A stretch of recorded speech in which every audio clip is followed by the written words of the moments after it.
नमस्कार, बहुत स्वागत है आप सभी का। मैं हूं आपके साथ नैना यादव और लेकर हाजिर हूं आपका पसंदीदा खास शो इंडिया बोल रहा है। मिडिल ईस्ट में युद्ध की आग अब एक खतरनाक नए मोड़ पर पहुंच गई है। सीरिया को केंद्र बनाकर दो क्षेत्रीय ताकतें इजरायल और तुर्की अब सीधे सीधे आ चुकी हैं आमने सामने। इजरायल ने उत्तर पश्चिम सीरिया के अबू अल दोहर एयरबेस पर एक के बाद एक 8 हवाई हमले किए। समझिए, एक के बाद एक ताबड़तोड़ बड़े अटैक किए हैं। हवाई हमले इस कदर कि तबाही का मंजर साफ तौर से नजर आया। तुर्की की सीमा से महज 72 किलोमीटर दूर है। इजरायली प्रधानमंत्री बेंजामिन नेतन्याहू ने इस पूरी कार्रवाई को तुर्की के खिलाफ सीधे सीधे चेतावनी करार दिया। वहीं दूसरी तरफ अंकारा ने इजरायल के दावों को सिरे से खारिज कर दिया और कानूनी और कूटनीतिक शिकंजा कसना शुरू कर दिया है। तो आप ये मान के चलिए, एक तरफ तुर्की लगातार कहीं ना कहीं अब बड़ी चुनौती दे रहे हैं। हुती विद्रोही लगातार मिडिल ईस्ट में बड़ी चुनौती दे रहे हैं। सीरिया की सरजमी पर सीरियाई संघर्ष के बीच नया और बड़ा खतरा मंडराता नजर आता है। इजरायल के लड़ाकू विमानों ने इदबिल प्रांत के अबू अल दोहर एयरबेस पर भीषण बमबारी की। 8 सिलसिलेवार हवाई हमले किए और इन हमलों ने न केवल एयरबेसेस को पूरी तरह से दहला कर रख दिया, बल्कि अंकारा तक इसकी गूंज सुनाई दी। अब इजरायल का दावा है कि इस एयरबेस पर तुर्की अपनी सैन्य मौजूदगी मजबूत करना चाहता था, जो इजरायल की सुरक्षा के लिए सीधा बड़ा खतरा है। सीरिया आखिर क्यों इतना ज्यादा आक्रामक है और इजरायल सीरिया पर आखिर इतना क्यों भड़क रहा है, वो भी समझिए। पहली वजह, तुर्की की बढ़ती मौजूदगी से अब सीरिया में कहीं ना कहीं बड़ी टेंशन है। सीरिया में तुर्की की बढ़ती सैन्य भूमिका इजरायल को खटक रही है। दूसरी बड़ी बात, एयरबेसेस पर तुर्की की नजर जो सीधे चुभती है नेतन्याहू को। इजरायल का यह आरोप है कि अबू अल दोहर एयरबेस पर तुर्की सैनिकों की तैनाती की तैयारी की गई थी। तीसरी बड़ी वजह, इजरायल ने एयरबेस पर बम बरसा दिए। 18 अगस्त की बात है जब इजरायल ने सीरिया के अबू अल दोहर एयरबेस पर एयर स्ट्राइक की। तेल अवीव ने पहले ही चेतावनी दे रखी थी। इजरायल के अनुसार ये कि सीरिया को तुर्की की संभावित तैनाती को लेकर पहले चेताया जा चुका था। अब आरोप ये भी सामने आते रहे कि अंकारा ये कहता रहा कि इजरायली हमला सीरिया की संप्रभुता का उल्लंघन है, लेकिन असली लड़ाई तो सीरिया में दबदबे की है, जो तुर्की और इजरायल के बीच में नजर आती है। दोनों ही असद के बाद बदलते सीरिया में अपना रणनीतिक प्रभाव बढ़ाना चाहते हैं। इजरायली प्रधानमंत्री बेंजामिन नेतन्याहू ने इस पूरी सैन्य कार्रवाई के बाद कड़ा रुख अपनाते हुए यह साफ कर दिया कि वो सीरिया में तुर्की के बढ़ते प्रभाव को बर्दाश्त नहीं करेंगे। इजरायल इसे अपनी संप्रभुता और सुरक्षा से जोड़कर देख रहा है। हालांकि तुर्की ने इजरायल के इन आरोपों को सिरे से खारिज जरूर कर दिया और इसे सिर्फ आक्रामकता छिपाने का बहाना बताया और कुछ नहीं। अब 7 मोर्चों पर इजरायल लड़ने की तैयारी कर रहा है। जी हाँ, वो 7 मोर्चे कौन से? पहला, गाजा फ्रंट, जहां पर हमास के खिलाफ इजरायल की सबसे बड़ी जंग चल रही है। दूसरा, लेबनान फ्रंट, हिजबुल्लाह के साथ सीधा टकराव है ही। सीरिया फ्रंट, जहां पर इजरायल तुर्की तनाव साफ तौर से नजर आता है, इसके बीच सीरिया नया मोर्चा बन चुका है। ईरान फ्रंट, ईरान के साथ में तो सीधे मिसाइल और ड्रोन जंग चल रही है। यमन पर समझ लीजिए, हुती हमलों से रेड सी में बड़ा खतरा बढ़ ही चुका है। इराक फ्रंट, ईरान समर्थित मिलिशियाज लगातार खतरा बढ़ाते हुए नजर आ रहे हैं इजरायल का। इतना ही नहीं, वेस्ट बैंक फ्रंट की अगर बात करें, फिलिस्तीनी इलाकों में लगातार तनाव बढ़ता हुआ ही नजर आता है। और इन सब के बीच में नेतन्याहू के लिए मुसीबतों का सबब, क्योंकि अब तुर्की ने नेतन्याहू पर गिरफ्तारी वारंट जो निकाल दिया। जी हां, तुर्की ने नेतन्याहू के खिलाफ वारंट जारी किया है। इजरायली पीएम पर कई गंभीर आरोप लगाए हैं। गाजा में कथित युद्ध अपराधों का आरोप लगा है। तुर्की अभियोजकों ने 36 लोगों को आरोपी बनाया और इन 36 लोगों में बेंजामिन नेतन्याहू का भी नाम शामिल है। नेतन्याहू समेत कई इजरायली अधिकारियों के नाम है इसमें। यातना, मानवता के खिलाफ अपराध का आरोप है। अवैध हिरासत और तमाम जहाजों के अपहरण का आरोप है।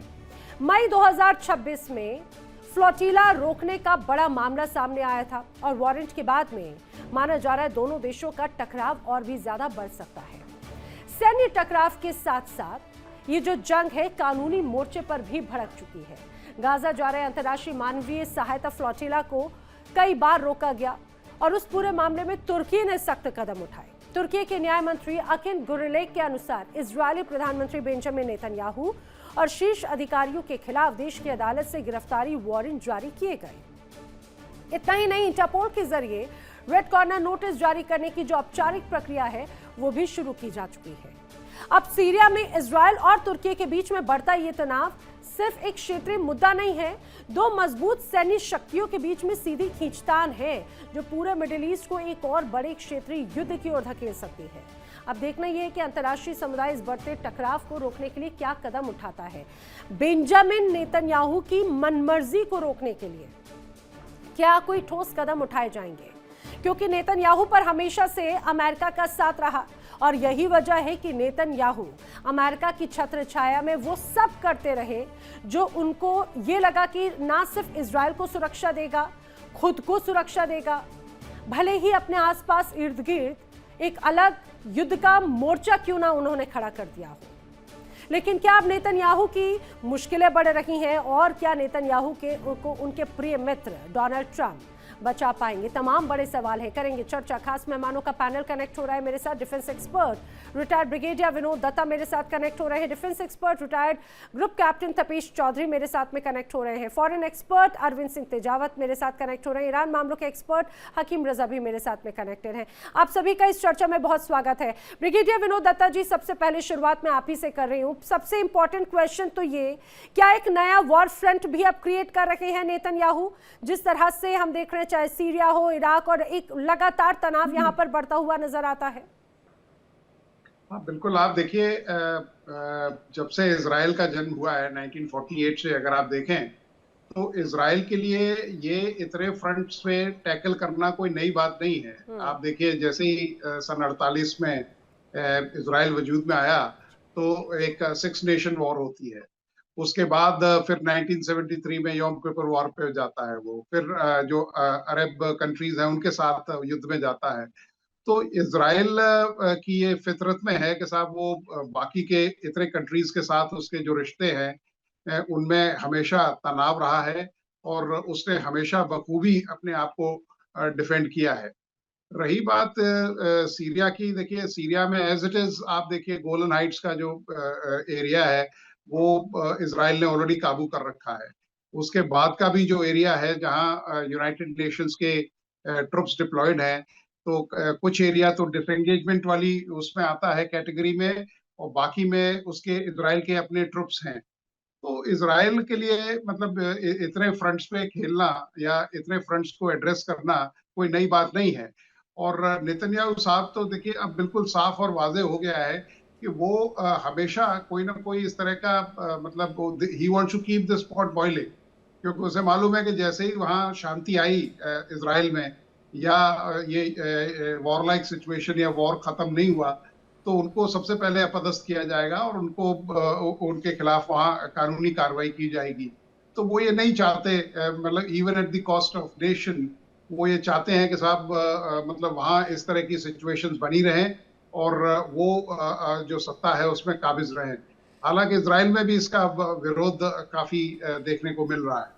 तो इजराइल के लिए ये कोई नई बात नहीं है। और इजराइल आप ये देखिए, अमेरिका अब मतलब एक ऐसी पोजीशन में आ चुका है कि न तो वो इजराइल को अब वो कहते हैं न सपोर्ट कर पा रहा है और ना ही उसका जो उसको अपोज कर पा रहा है, क्योंकि आज अमेरिका के जो लॉजिस्टिक एचलॉन्स हैं, जो उसके लाइंस ऑफ कम्युनिकेशंस हैं, जो उसका लॉजिस्टिक और कॉम्बैट स्टेमिना है, वो इतना ज्यादा स्ट्रेच हो गया है कि अब अमेरिका अपने आप को सस्टेन करने में असमर्थ है। और ये अमेरिका की जो शीन और शाइन है उसके लिए एक बहुत ही मतलब नाजुक दौर है।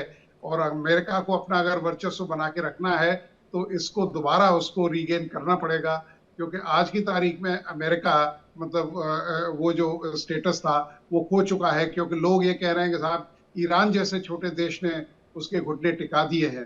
तो इजराइल मतलब पहली बात तो अमेरिका की बात मान नहीं रहा है, दूसरा अमेरिका के पास भी कोई ज्यादा विकल्प है नहीं, क्योंकि अमेरिका की जो इकोनॉमी है उसमें जो वहाँ के धनाढ्य लोग हैं उनका अपना एक योगदान है, उनकी एक अपनी भूमिका है और एक उनका एक जो इजराइल के प्रति नेशनलिज्म है वो जज्बा एक बहुत ज्यादा अहमियत रखता है। सर, ये अहमियत तो रखता है, लेकिन जिस रूप में अभी हम देख रहे हैं नेतन्याहू कहीं कहीं अलग थलग भी पड़ते हुए नजर आए पिछले कुछ वक्त में, लेकिन एक अलग मोर्चे के साथ में जब वो नजर आते हैं तो बड़े सवाल भी खड़े हो रहे हैं, क्योंकि एक साथ 7 मोर्चों के साथ में घिरे हुए तपेश चौधरी जी। अब जिस तरह से फ्लोटिला पर अटैक हुआ, एक तरफ उनके खिलाफ गिरफ्तारी वारंट जो जारी करने की बात कही जा रही है, क्या ये चिंता बढ़ाने वाली बात है? क्या इसका कोई असर भी होने वाला है? Good evening Naina and good evening to all my co panellist and viewers. नहीं, कोई चिंता बढ़ाने वाली बात नहीं है। ये सब तो प्रोपेगेंडा है। जब जिस वर्ल्ड में यूएन जैसी ऑर्गेनाइजेशन कुछ नहीं कर पाती तो वहाँ ऐसे गिरफ्तारी वारंट, रेड पोल नोटिस, इधर उधर इंटरपोल, ये कुछ मैटर नहीं करता। देखिए, प्रॉब्लम सबसे बड़ी ये है कि मैं ये मानता हूँ कि जो इजराइल कर रहा है वो गलत नहीं है। अच्छा। इजराइल ने सीरिया को पहले भी बॉम्ब किया है। जब 2024 में जब असाद रजीम गिरी थी, उससे पहले कम से कम, नहीं तो मुझे जहां तक याद है 500-600 स्ट्राइक्स सीरिया के ऊपर इजराइल ने पहले भी की थी। उसका कारण ये था कि हिजबुल्लाह का जो रूट है ईरान से, वो सीरिया के थ्रू है, और सीरिया जो है बहुत क्लोज आर्म्स में चला गया था ईरान के, तो वहां से वो नहीं चाहता था कि जो हैवी मोटार हैं या हैवी वेपन्स हैं वो किसी भी रास्ते से हिजबुल्लाह तक पहुंचे। अब सीन ऐसा है कि अब टर्की जो है वो पहली हो रहा है सीरिया के साथ, क्योंकि जिन रेबल्स को सीरिया सपोर्ट करता था, टर्की सपोर्ट करता था, उसी के प्रेसिडेंट अहमद अब सीरिया के प्रेसिडेंट हैं। तो अब उसके साथ ये पहली होके अब जो जिस एयरबेस पे भी बॉम्ब मारा है, वहां न्यूज यही थी कि उनका टर्की का प्लेन उतरा, मिलिट्री प्लेन उतरा, वहां के लोगों ने विजिट किया। इंटेलिजेंस ये थी कि वहां पे Turkey air defence system setup करने की कोशिश करेगा। तो इजराइल कभी नहीं चाहेगा कि कोई किसी भी तरीके से सीरिया के थ्रू या हिजबुल्लाह तक उतनी मदद पहुंचे। दूसरा सबसे बड़ा पॉइंट ये है कि टर्की को इजराइल वैसे भी लाइक नहीं करता, क्योंकि ये टर्की ना बहुत दिनों से इस्लामिक रजीम, जितने भी इस्लामिक नेशंस हैं, उनका मुखिया बनने की बहुत कोशिश कर रहा है। ये कई लोगों में लड़ाई चलती रहती है आपस में। सऊदी अरबिया एक है, पाकिस्तान है, टर्की है, ईरान है, ये सब कहाँ बनेगा? इसीलिए वो एक मुस्लिम नेटो बनाने की जो कोशिश कर रहे हैं, लाइक सऊदी अरबिया, टर्की और पाकिस्तान। अगर टर्की आज न्यूक्लियर वेपन उसके पास होते तो अब तक वो बन गया होता, जिस तरह से वो एफर्ट कर रहा है। तो इसका ना पाकिस्तान से इजराइल के संबंध, ना टर्की से हार्ड लाइनर्स हैं। तो इजराइल अपने डिफेंस के लिए जो उसको करना है, मैं ये कहता हूँ इजराइल ने 1000 गलतियां की, पर भाई अपने सर्वाइवल की लड़ाई तो कोई भी लड़ेगा ना। उसको अगर सर्वाइव करना है तो उसको अपने बॉर्डर से दूर रोकना पड़ेगा लोगों को, उसका इंतजार नहीं करना पड़ेगा। जैसे ब्रिगेडियर दत्ता ने भी बोला, वो जिस दिन से उसका जन्म, वो बच्चा लड़ते लड़ते ही तो बड़ा हुआ है, तो उसको इतना तो सीख जाना चाहिए कि भाई अपने बॉर्डर से दूर रखो उन सबको। तो इजराइल कोई गलत नहीं कर रहा है, ना ही अलग थलग पड़ेगा। और जहां तक अमेरिकन सपोर्ट की बात आ रही थी कि अमेरिका को समझ में नहीं आ रहा कि इजराइल का सपोर्ट करें नहीं करें, ये सब दिखावे वाली बातें हैं। इजराइल, जैसे हम बोलते हैं ना, ईरान के प्रॉक्सीज हैं सारे। Israel is a sovereign nation as of now, but it is a proxy in Middle East to America. America cannot project power without Israel in the Middle East the way it projects. तो इसलिए Israel और America. दूसरा, जो community की हम बात करते हैं, हम 1 लाख बार बोल चुके हैं, चाहे 1% है अमेरिका में, लेकिन बहुत पावरफुल कम्युनिटी है। America can never ignore Israel. Israel by hook and crook America का सपोर्ट रखेगा, और अमेरिका भी उससे अलग थलग नहीं पड़ेगा। ये 2-4 स्टेटमेंट से हमें भ्रमित नहीं होना चाहिए। ठीक है, जल्दी से इसी पर एक रिएक्शन अरविंद सिंह तेजावत जी आपसे लेना चाह रही हूँ। जैसे बीच में भी हमने देखा तनाव को लेकर खासतौर से कहा जा रहा है कि ये जो बड़ी तैनाती अगर होती है सीरियाई फौज की, तुर्की के साथ में उनका कोलैबोरेशन की, उनके अलग अलग इलाकों में, और अगर ये तनाव बढ़ता है तो नाटो का ये कहा जा रहा है कि जो अपनी ज़मीन की सुरक्षा के लिए कोई भी एक्शन इजराइल ले सकता है। क्या ये तनाव बढ़ाता है नाटो के लिहाज से भी? ये वाकई ये मुश्किल सिचुएशन तो है इजराइल के लिए। कारण ये कि यूनाइटेड स्टेट के लिए भी बहुत आसान नहीं है, क्योंकि इजराइल जहां एक तरफ उसका बहुत ही करीबी दोस्त है, और दूसरी तरफ जो तुर्की है वो नेटो का सदस्य देश है, तो यूनाइटेड स्टेट के लिए कोई भी बयानबाजी करना या कि किसी खास व्यक्ति के पक्ष में कोई भी बयान देना काफी मुश्किल है।